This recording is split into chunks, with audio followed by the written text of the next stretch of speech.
Thank you very much for being here this evening. This promises to be an engaging conversation amongst four panelists, and one hopes that we can have a constructive dialogue on an issue which evokes strong responses. Is the defamation of the right working for the left? Inbuilt into this question is a position. And many people will say that it is wrong to begin a debate with a pre-assumed position. But if you were to look at the history of politics and the way it has been articulated, it almost always appears that the right has no intellectuals in its midst and that they are full of fascists or people sympathetic to the Hitlerian worldview, from those that are its political practitioners to its ideologues. It's an interesting characterization and one that we can engage with and see whether A, it is justified, and B, if it was in some sense rather patronizing.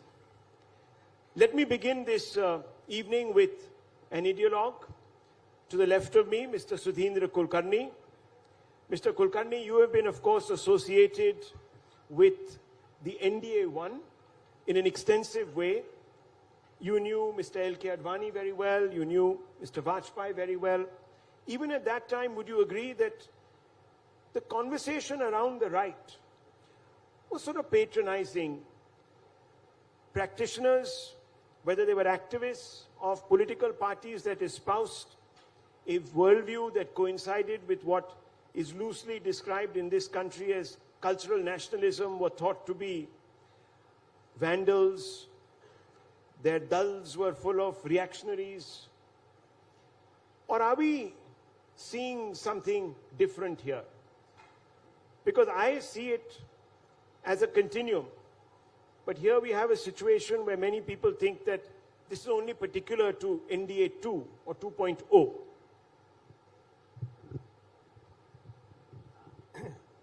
Thank you, Rahulji, for inviting me.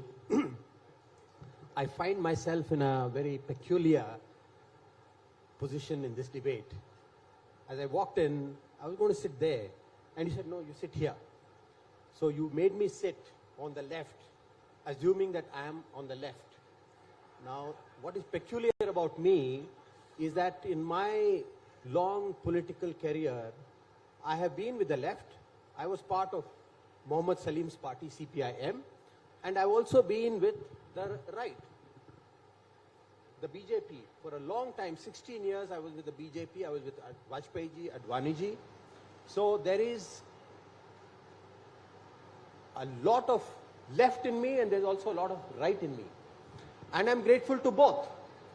I'm grateful to the left, I'm grateful to the right, because I believe that India needs both what is good in left and what is good in right. And I have never believed in demonization of the right by the left or of the left by the right. This has done a lot of harm to the intellectual discourse in India and to politics in India, and it has come in the way of politics of cooperation, politics of consensus building for what is good for India. Now let me give an example of how, when I was in the BJP, we didn't have this demonization of the left by the right. You know, unfortunately, the left has demonized right, and right is now demonizing the left. I'll give you an example. On the 19th of March 1998, the BJP leading the National Democratic Alliance, NDA-1, came to power. In the morning, Prime Minister Atal Bihari Vajpayee was sworn in, his cabinet was sworn in, L.K. Advani became the Home Minister, and unfortunately the same day, EMS Namboodiripad, a towering leader of the CPIM, passed away. What did Vajpayee do? You know, he sent the very same day, the very same evening, he sent Advani ji to Kerala to participate in the funeral as a representative of Vajpayee's government. And at the funeral, Advaniji paid rich tribute to EMS Namboodiripad, while stating that we have ideological differences with the communists. Nevertheless, we recognize and we respect all that was good in the Communist Party and, of course, in EMS Namboodiripad. Can you imagine something happening today? There is such vicious propaganda against the left by the right. Unfortunately, the same kind of propaganda that the party of Saleem, Comrade Saleem, indulged in against the right. So, friends, I believe that India is a land of diversity, not just religious diversity, not just cultural diversity, but also ideological diversity. There is no monopoly for any particular ideology or any political party in India. Every party, every political ideology, left, right, center, everything has a place and everything has to be respected. And we need more and more cooperation amongst all these different ideologies, and for cooperation we need dialogue. And I expect that this particular dialogue, as you very rightly said, constructive dialogue. So let there be a constructive dialogue between the left, right, center for the good of India. Thank you. Are those, in your view, empty platitudinous words? Or do you believe that what Sudheendra ji is saying is correct, that today there has been an overbalance? It is actually the right that is demonizing the left. And can you imagine the time that Mr. Vajpayee sent Mr. Advani to a funeral of an opposition leader, that wouldn't happen again here in the India of today? Tejasvi ji. Good evening, Rahul. Thank you so much for having me here. First of all, I want to make my position clear that when we use the word left and right here in the context of this debate, I do not subscribe to a vichardhara, a school of thought that can be considered quote unquote right in the sense of the term that is used in the West. My party and I, we represent a worldview that is native to this country. We can be broadly termed as non-left, or to be more precise, the Bharatiya worldview. And this is something that has been native to this soil. I want to take a minute before I get to what Sudheendra ji mentioned about funeral. Of course, I can very easily say how a left sympathizing Nehru dealt with Sardar Patel, and how the Congress party and the left have dealt with the fallen heroes, the national heroes, from P.V. Narasimha Rao to all the great people. They didn't even find a 6x6 place in Delhi to honorably lay them to rest. This is their legacy. So I do not want to allow them a free space where they can lecture us on how we must be respecting our national icons. But Rahul, let me just take 1 minute to explain how the left has always, in the Indian political context, tried to a great extent, even succeeded, to demonize the right. You began this debate by using the word fascist. That is something that the left has always labeled the non-left in India as. However, if you look at the Indian, non-left Indian context, we have always derived inspiration from our native heroes, whether it is Swami Vivekananda or Sri Aurobindo or Pandit Deen Dayal Upadhyay or Shama Prasad Mukherjee. Whereas it is the left which even today derives inspiration from foreign heroes like Marx, Pol Pot, Stalin or Mao. Second, till today, no BJP government has ever imposed emergency in the country. It is the left and the Indira Gandhi government, where the left was a part of, that imposed emergency in India. And they accused the right or the Bharatiya worldview of being fascists.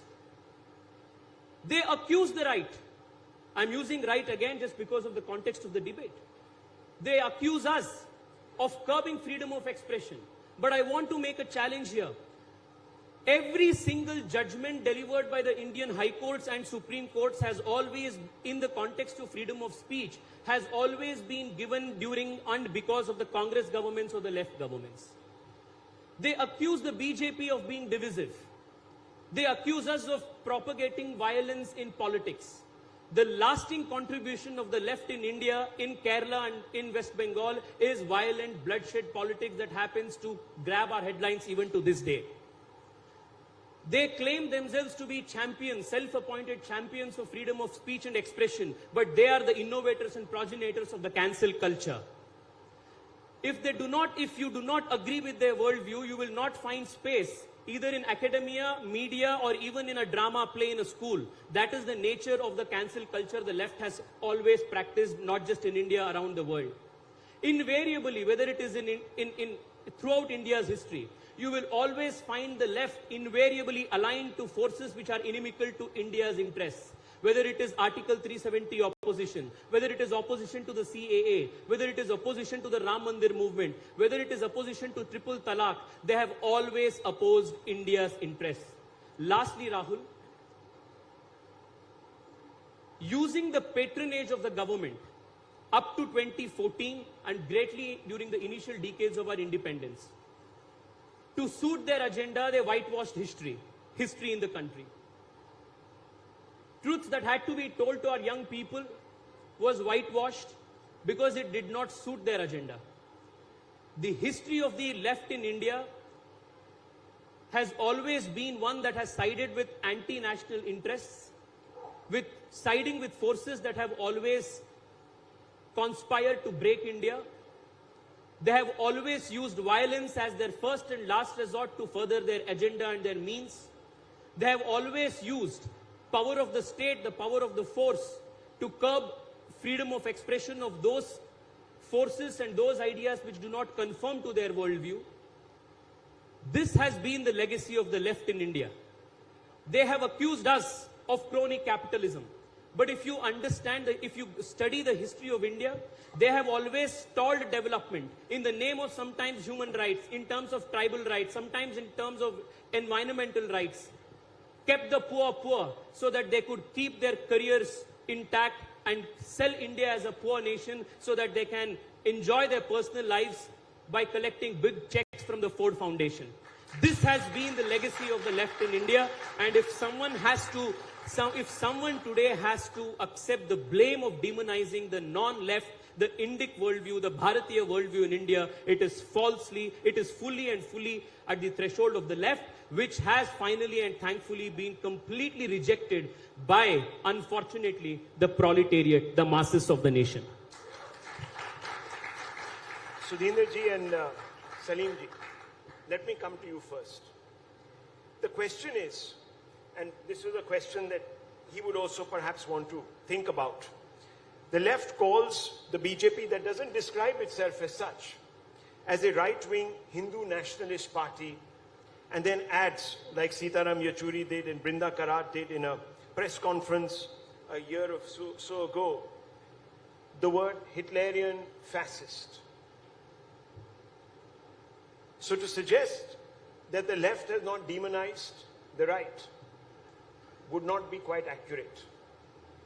But more fundamentally, I want us to focus on one example here. Both Mr. L.K. Advani and Mr. Vajpayee were admirers of Vinayak Damodar Savarkar.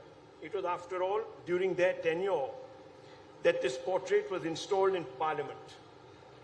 And yet Savarkar, who is an icon to one particular political persuasion, is continuously, by the left and by parties that are aligned to the Communist Party at different levels, describe him as an extract of a fascist worldview. How does this work? First of all, come to the topic. I found the topic was that demonizing the right. But what Mr. Speaker has just now said is demonizing the left. Why should left will demonize BJP or right? Demon itself is a mythical character, mythological character. And I believe, or we believe, in science, not mythology. They are replacing science with mythology. One. They found Mamata Banerjee as Durga. And they blamed CPM as Ashura. And now, Mamata Banerjee converted itself, as BJP is converting itself as Bhasmasura. So you require a Mohini. What I am talking about is, we are not ashamed of our ideology. But the right is. That's even he himself is saying, I am not right. Some kind of right of the center. Always in Indian politics, pre-independence and post-independent India, it was left, right and center. Right has gained momentum because the center has moved inside. He is talking about cultural nationalism. Before that, when BJP was formed, Tejasvi may not be knowing, in 1980, the ideology they talked about Gandhian socialism. This is the cloak. With every 5 years, they have changed the cloak. What we are talking about is only just showing them the mirror. It's not demonizing, but BJP is dehumanizing the Indian society. The word mob lynching came when? He's talking about Pol Pot. Before you joined politics, or you came on this earth, the communist world over was fighting Pol Pot. When you never knew about Pol Pot. You should know this. And you are talking about Hitler, you are talking about Mussolini. Why should we say? Now you are glorifying God's say. Earlier you were ashamed of. You are talking about Gandhi. Earlier you never talked about Savarkar. Now you are talking about, because you don't have icons in the history. And we have freedom fighters. We have people who suffered in Andaman, who went to the gallows. We are proud of that, our legacy. And you are trying to hijack Bhartiyata. It's good that you are not talking about Hindutva or Hindu, Bhartiyata. And others have global view. From Buddha, Jain, Vedas, to Rabindranath Tagore, all have world view. And you have demonizing Nehru. You have demonizing Bollywood, which is the most acceptable face in the world of Indian. You have demonized Bengalis. You term them as Rohingya. You term them as Bangladeshis. Now in Bangalore, now in Gurgaon, now in Delhi, everywhere they are suffering. Who have demonized whom? Why should we demonize you? We are just only telling where you went wrong. You are not accepting the diversity that you talked about. Diversity. Sir, did Stalin and Mao, quick counter question, Yes. that you have idealized, and a large number of people from the left who appear on my show and on Times Now, did these two individuals idealize diversity that you talk about? Where were they? Yes. They did? Marx. Stalin, I'm talking about just Stalin. the world. I'm talking about You are Stalin talking and about Mao. no, I'm talking about Marx as a Marxist. Why you are picking?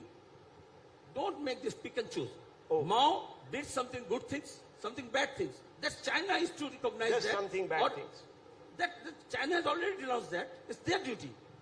We as Indian, we have to see that. You talk about Vasudhaiva Kutumbakam, and then you talk about Bharatiyata. Our motto is Satyameva Jayate. This is universal truth. Universal. From Munda Krishna, Can I ask you another counter question? In 2021, Yes. in West Bengal, in the elections, did you not have an alliance with the Indian Secular Front led by Abbas Siddiqui, who is a cleric who has gone on record, sir?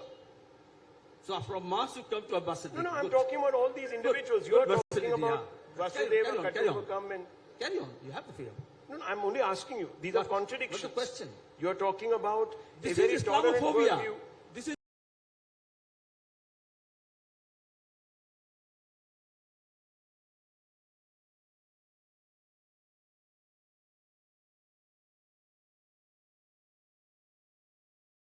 The Congress didn't all want to these share Sant the stage, Samagam, sir. all these Sant Samagam. So one Who second. are those? The Congress. So let's not quarrel. Who are and speak those? over each other. One Sadhu, second. Sant, Mahant. Sir, please. One second. Any religious person. One second. Why did the Congress not want to share the stage with Abbas Ask Siddiqui? Congress. Because he said he was a hate They have monger. already demonized Rahul. They have already demonized Nehru. I just They have take already Quick response. I'll I just want to take- bring yeah, in yeah, Dr. sure. Ranganathan. I'll just take 30 seconds, friends. In Saleem ji's response, we can dissect and analyze the classic communist at work. When he did not have an answer, he immediately labeled Rahul as Islamophobic. That is what the left does. They label you. So the fascist, that's the label. They are the masters at giving somebody certificates because they are the ones who are sitting on high thrones where they can patronize you. They certify whether you are an eminent historian or not. They decide if your version of history is the true history or not. They certify whether you are a fascist or not. They certify whether you are worthy of getting a Padma or not. Those who don't have until a the history masses talking truly about spoke in 2014. Those not who just never that, studied history, not those just who that, don't Rahul, have an history. Sir, Yes, let's not talk over each other. I just want to say this, Rahul. I am extremely happy today that a Communist Party speaker, a spokesman today, has quoted the Bhasmasura, the Mohini, the Mundaka Upanishad and everything more than the BJP spokesperson has done. And I think this is what is the massive change that has happened today. Thank you so much. Good that you should not claim copyright. Okay. These are One at a not time. copyright items. Dr. Ranganathan, you've heard Mr. Muhammad Saleem and his characterizations of the right. Though he insists that he is not demonizing the right, how do you respond? First of all, thanks. Can you hear me? Yes. Yeah, thanks very much for having me on this panel with fantastic panelists. And I take a little objection to my sitting here. I wanted to sit next to the comrade because I am from JNU. And I even wore a tie to celebrate this thing. And if there is left at only 3 places in India, it is Kerala, it is JNU, and it is the media. So, but to come back, Rahul, to the topic, the title of the topic itself is right being demonized, is demonization of the right left working for the right. Nothing is working for the left because the left doesn't work. I mean, I'm not reinventing the wheel here. This is the left's history for 125 years or 100 years. With due respect to Mr. Kulkarni, be always suspicious of the person who takes pride in the fact that for 15 years he was a communist and then for another 15 years he joined the BJP. It's like you've seen that Phool aur Kaante Ajay Devgan, straddling 2 scooters. His one leg is on one scooter and the 2 scooters are progressively wearing opposite, and all you end up with, unfortunately, no, I don't want, but with groin injury. But the fact of the matter is that when you say right or left, Rahul, the labels have become so, fundamental to our psyche that we look at a person and before we even know his or her name or wanting to know, we want to know which ideology he or she may belong to. That person may be ideologically agnostic, but still we will force an ideology. So you would be left, you would be right, you would be this, you would be that, you would be trans, you would be LGBTQ plus TM, I don't know how many other things have gotten into there. But labeling, I think this is a fact because in order to come back to this, you have to actually define, as Tejasvi rightly put it. I would be critical of Tejasvi in a minute, because he's right when he says he's not really right, but what is he? That is also a bit confusing because this government for the last 8 years, let's be very serious, economically it has been left. It would make the communists proud. I will list out the policies, the leftist bent of this government. So it is not right in that sense. Socially you can say. But coming back to the left, it is the left that accuses the right of ignoring Muslim persecution around the world, but is absolutely silent when China has interned 1.5 million Uyghur Muslims in concentration camps and is feeding them pork and making them drink alcohol. Complete silence. This is the left. So I'm not labeling them as left, I'm labeling them as hypocritical. So there is no right and left anymore. There is someone who is not hypocritical and honest, as he said, Satyamev Jayate, and then there is left, dishonest. It is the same left that accuses the left, the right of being fascist, dictatorial, and yet CPI remains the only party in the world ever to have publicly hailed the Tiananmen massacre in which 10,054 innocents were brutally murdered. This is not just me saying it. This is the CPI manifesto as well as Shashi Tharoor in this book, Pax Indica, so you can blame Shashi Tharoor. It is the left that accuses the right of furnishing mercy petitions. You mentioned Savarkar. They're always saying, oh, sorry Savarkar, sorry. But they never mentioned that the founder of the Communist Party, Dange, wrote groveling mercy petitions to the British, saying that we will forever remain your obedient servants. Oh, sir, please release us from prison. Dange. That's why you don't eulogize him. You should know that and follow this. Do you mention? Do you mention ever Dange? We don't put a V Okay. in front of his name. So they know of their history, but they will not disclose it to others. That is Condemn there. both. I did not interrupt you, Saleemji. Please. Because the Magna Carta, I'm only halfway through your Magna Carta. Have patience. It is the left who accuses the right of not being patriotic, but in fact demoted its own Achyutanandan when he erected blood donation camps in the wake of 1962 war, which were banned by the communists. He said, no, I'm going to erect blood donation camps, and they demoted him. This is the same left. It is the same left that accuses the right of stifling freedom of speech, but who banned Lajja? Who's banned so many writers? Who jailed editors? In Kerala right now, 120 people have been booked by the police, Kerala police under the communists, for supposedly insulting the Chief Minister Vijayan. This is the same left that fights for freedom of speech and saying democracy is under threat.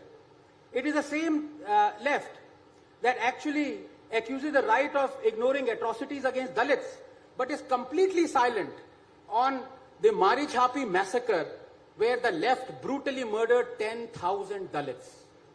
Man, woman and child. They never discuss that. So what is this left and right? And I'll tell you what the irony, what the tragedy is. That there is so much for us, or the non-aligned you can say, it's a very dirty word, non-aligned. But, to criticize this government for, not demonize it, but criticize it so much.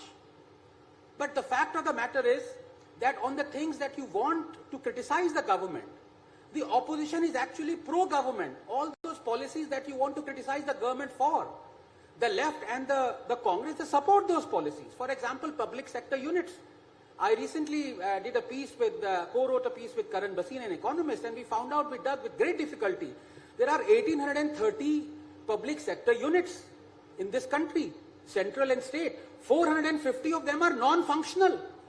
21% of our yearly allocated budget goes in propping up those public sector units. All that money goes to waste. But the left doesn't want privatization.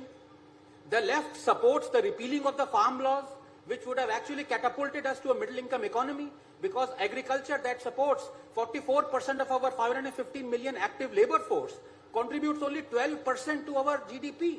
The whole machinery from start to finish is totally archaic.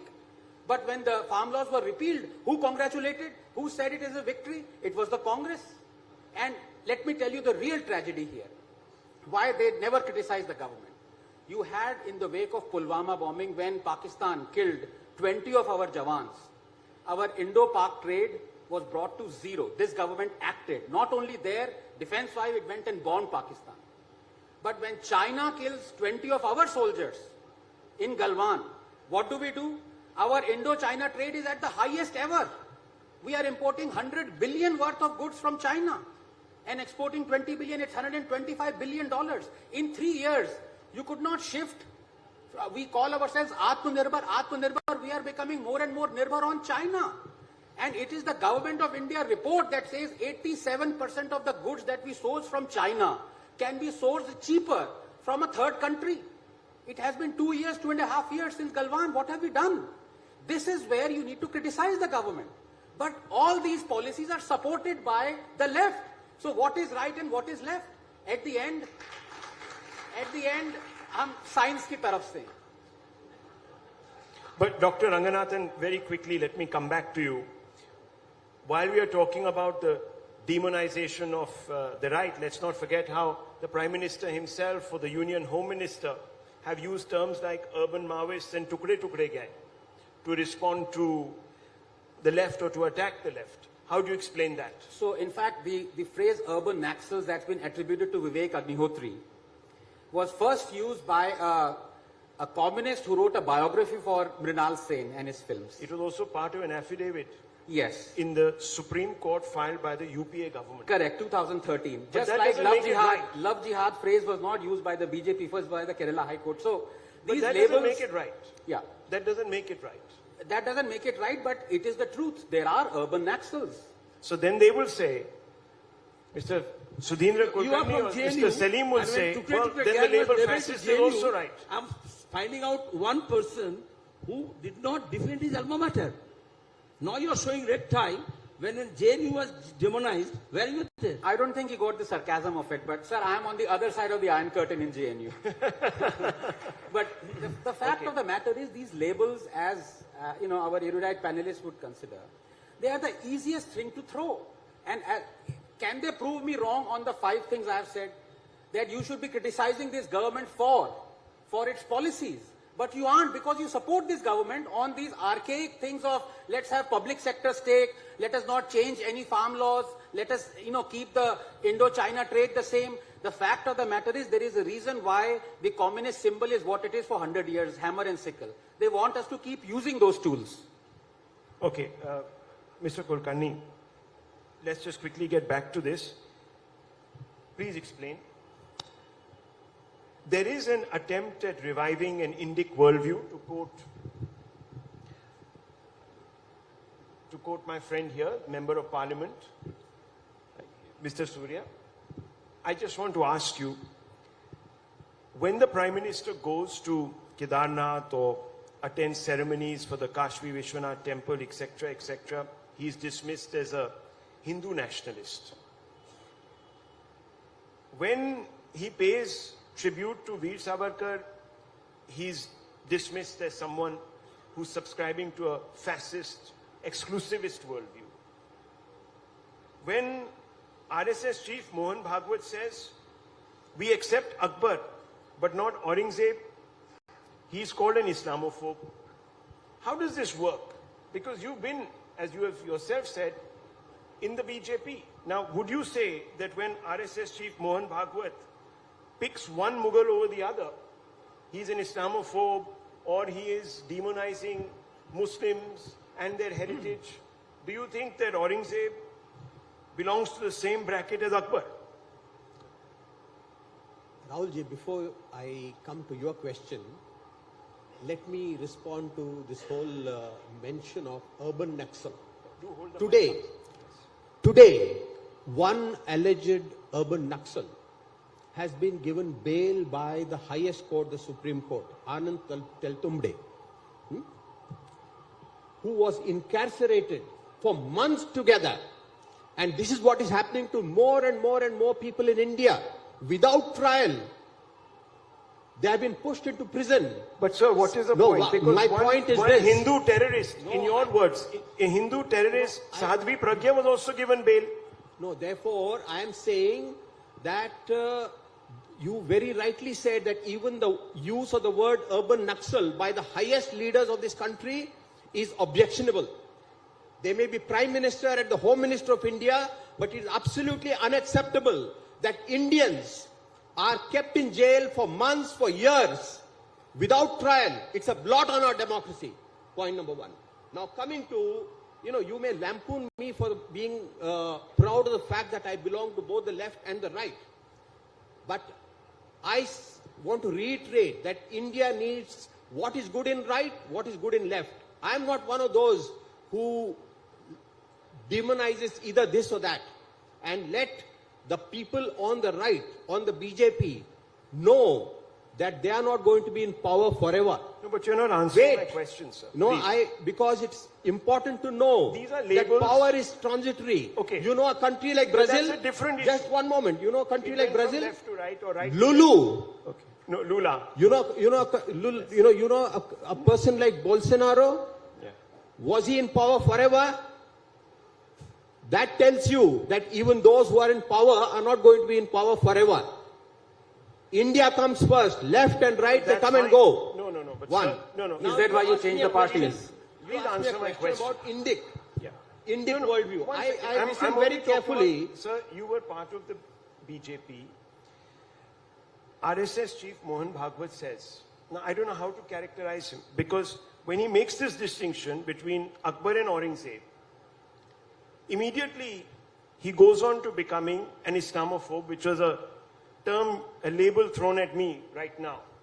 Do you think both belong to the same bracket? And if not, then do you think it's unfair of the left on this particular point to label Mohan Bhagwat an Islamophobe? It's a simple question. It is wrong. It is wrong on the part of the left to criticize Mohan Bhagwat. I have admired Mohan Bhagwat. I have written in praise of Dr. Mohan Bhagwat for his outreach to Muslims, which is what India needs today. For time and again, the RSS chief has been trying to build better relations with the Muslim community, and I want the Muslim community to respond positively to what Dr. Mohan Bhagwat has been doing. So I don't call Dr. Mohan Bhagwat a fascist, a terrorist. You know, these are labels that must be given up. Or part of the larger Muslim brotherhood, as Rahul Gandhi described the RSS, that it was like the Muslim brotherhood. Rahul Gandhi is wrong in this.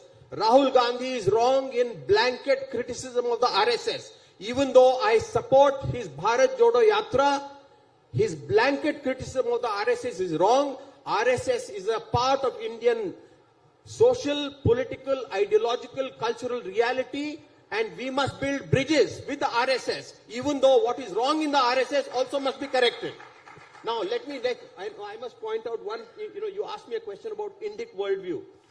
Tejasvi Surya, talking about the Indic worldview, he took the name of Swami Vivekananda, he took the name of Aurobindo, of course, great philosophers, great social reformers, but he omitted, and I'm sure he omitted it deliberately, the name of Mahatma Gandhi, the greatest Bharatiya leader of modern times. Why? Because he does not believe in what Mahatma Gandhi stood for. And Mahatma Gandhi stood for Hindu-Muslim unity. He paid with his life for Hindu-Muslim unity. And unfortunately, the assassin of Mahatma Gandhi is being celebrated, idolized by a section of the Hindutva Parivar. Now, friends, when we talk of Bharatiyata, Bharatiya worldview, let's remember that India is a multi-religious nation. It was, it always will be. And therefore, Muhammad Saleem are as much part of Bharat as Sudheendra Kulkarni or Tejasvi Surya.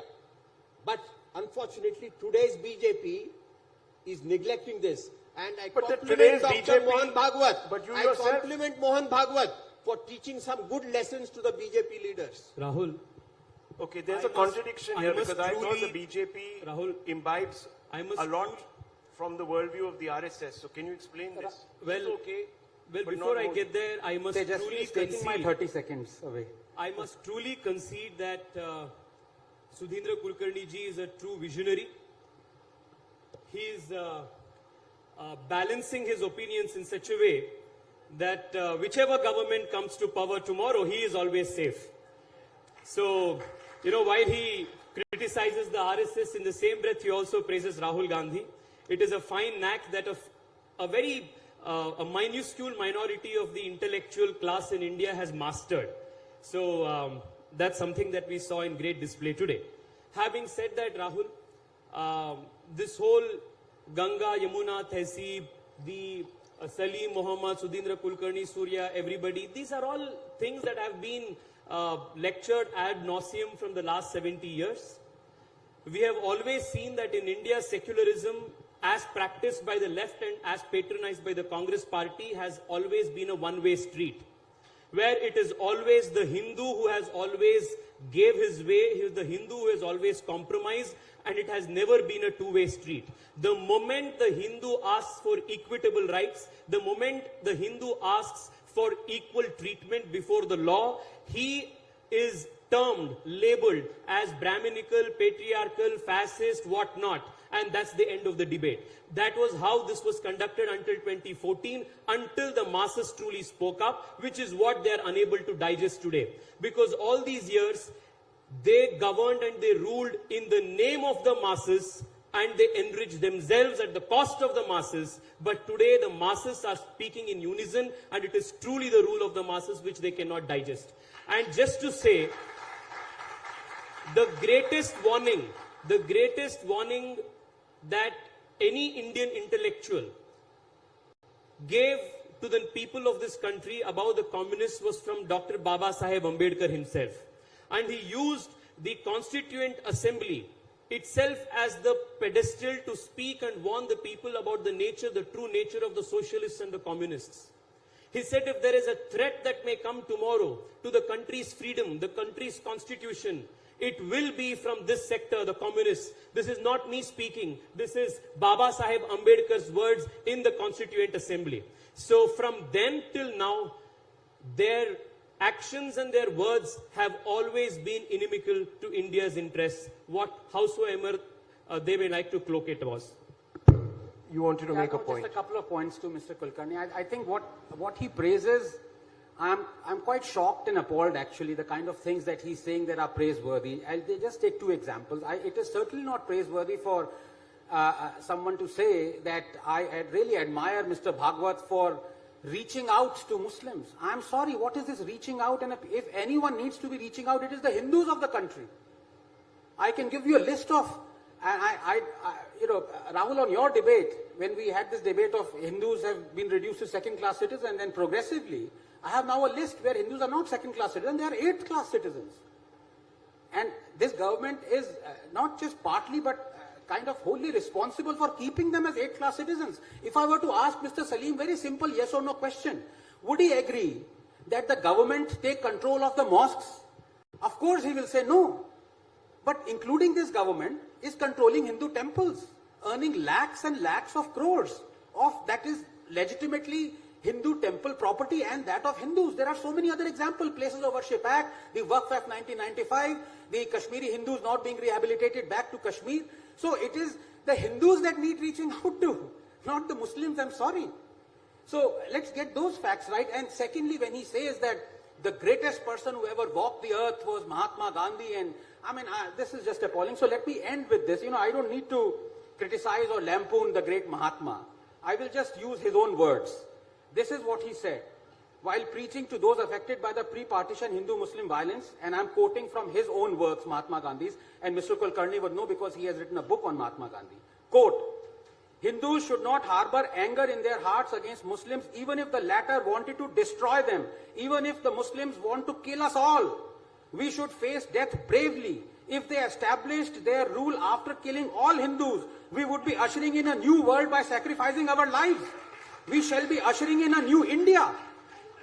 So the gentleman who is calling the greatest man who walked the earth wouldn't have been there to utter these words because the Muslims would have killed us all and he would have been happily writing his biography. A quick response, Sudheendra ji, to what Dr. Anand Ranganathan has said, and then a question that I would like to frame. Unfortunately, this has become part of the ideological demonization of Mahatma Gandhi these days, that he was a Muslim appeaser, all that. But you please take the trouble of looking back at the life of Mahatma Gandhi in its totality. So did he say this or not? But don't take some words. He has been equally critical of Muslim communalism. There comes context. No. Therefore, context Shall I tell is you about his important. quotes about Mopla riots? When he said the Hindus were responsible for their own massacre? What are you talking about? And it's not just me criticizing Mahatma Gandhi. Ambedkar said, I will not allow Mahatma Gandhi to say the things he said about Mopla riots. Rahul, please read some history. allowed. It is embarrassing for a scientist to teach someone else history. They're having a conversation. Mudslinging.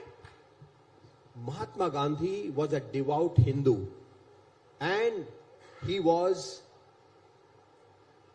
an Indian who believed in inclusive India. Inclusive for every section of Indian society, every religion, every caste, living in harmony. Now, I don't want to go into the whole life and legacy of Mahatma Gandhi, but demonizing Mahatma Gandhi, unfortunately, has become part of the demonizing of I won't say left, he was not right, he was Indian, he was humanist. But demonizing of Mahatma Gandhi, unfortunately, has become core of the ideological discourse by not everyone in the BJP. Because Quoting Mahatma Gandhi is demonizing him. Quoting Darwin would be from Origin of Species demonizing. And I'm not just talking, Rahul, just 30 seconds. I don't want to just talk about Hindu Mahatma Muslim. Gandhi, Mr. Kulkarni, please. I did not interrupt you when you were talking. One second. I did not interrupt Because you. I want to quote something I away regard from- Mahatma Gandhi as the father of the nation. Mahatma Gandhi is the greatest Indian born in modern times and also the greatest Hindu. He was a devout Hindu. Now, I don't want to get into Mahatma Gandhi debate in this. Let me only say this, that left or right, we have to learn to live together in this country. No, so if that is the case, So I want then to there give- are just 30 seconds. This time, you owe me. Sudheendra ji, we have talked about Mahatma Gandhi. There are many contributors to the freedom struggle. We forget. Let me finish, sir. There's, for a particular persuasion, an ideological persuasion, Veer Savarkar, who also contributed. He went to jail. He jumped out of a boat, daring the authorities, risking his life, which he actually paid for, to get a message across. He also fought a cause, but he's called a coward.